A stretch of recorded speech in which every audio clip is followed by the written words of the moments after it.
va bien.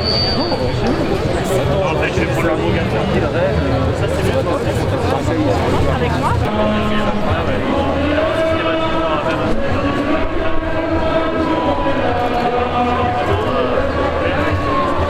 Nous étions déjà là la semaine dernière, nous serons là aussi la semaine prochaine et nous voulions montrer toute la détermination des enseignants, mais pas que, des personnels aussi qui travaillent au sein des écoles, des parents et puis des étudiants, des lycéens qui sont là pour dire qu'à un moment donné, le mépris ça suffit et qu'on attend vraiment que notre voix soit entendue. Vas-y Claire, mitraille. Maintenant il est pas 16h.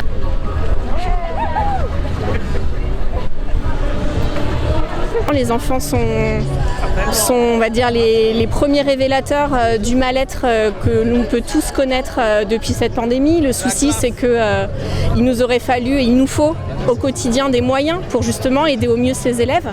Il nous faut du personnel pour les accompagner, il nous faut aussi des psychologues de l'éducation nationale, il faut que les enseignants puissent faire correctement leur travail au quotidien, parce qu'il n'y a pas que la pédagogie. Un élève, c'est tout un ensemble,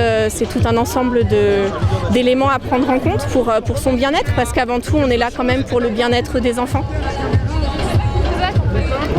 Nous, ça fait 5 ans que sur notre ville, on n'a pas de médecin.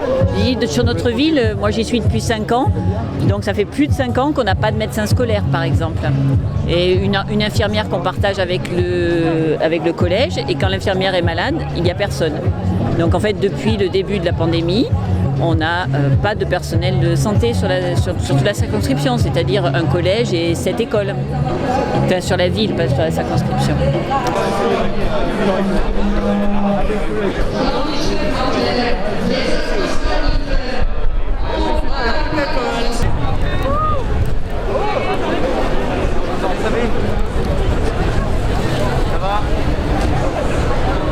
Le protocole, c'est vraiment la goutte d'eau qui a fait déborder le vase. C'est surtout un gros problème de communication. C'est aussi un gros souci depuis la pandémie, mais pas que. En fait, là, on est vraiment là pour dire que la pandémie, c'est l'arbre qui cache la forêt.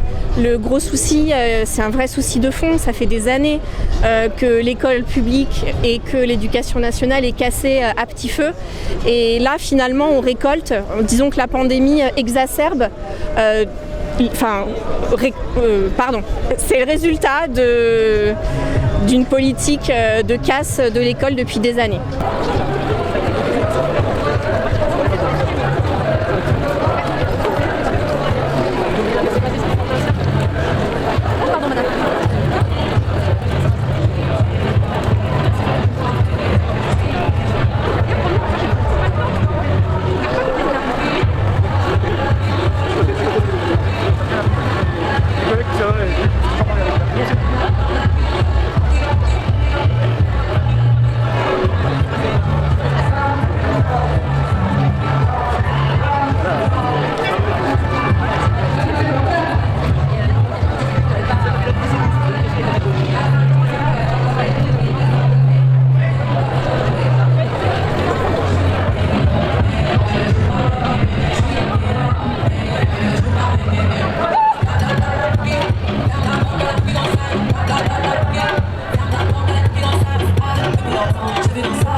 Fermé de classe quand il y a un enfant positif, mais en fait les classes elles sont fermées parce qu'il n'y a pas de remplaçant. Et là, autour de nous, on a sur la ville, donc sur la ville c'est quoi, 75 enseignants, il y en a une qui est remplacée parce qu'elle a eu un accident grave et qu'on sait qu'elle ne sera pas là pendant plusieurs mois. Un congé maternité, ils n'arrivent plus à le prévoir, alors que c'est prévu, un congé paternité qui est prévu, on le remplace pas en fait là. Aujourd'hui là c'est ça qu'on vit dans les écoles. si Blanquer ne veut pas, nous on est là. Pour la santé des enfants, des parents, des enseignants, même si Blanquer ne veut pas, nous on est là. On est là. On est là. On est là. Même si Blanquer... On veut le salaire de Blanquer, les vacances de Blanquer et la démission de Blanquer. On veut le salaire de Blanquer, les vacances de Blanquer.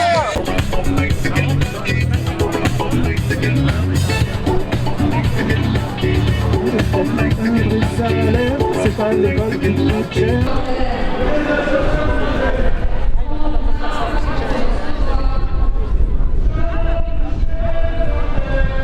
Nous sommes à la fois en soutien et pour dire qu'il faut impérativement remettre des moyens humains et financiers dans l'éducation. On veut le salaire de Blanquer, les vacances de Blanquer et la démission de Blanquer. Oui, on veut le salaire de Blanquer, les vacances de Blanquer et la démission de Blanquer. Salaire de Blanquer, les vacances de Blanquer et la démission de Blanquer.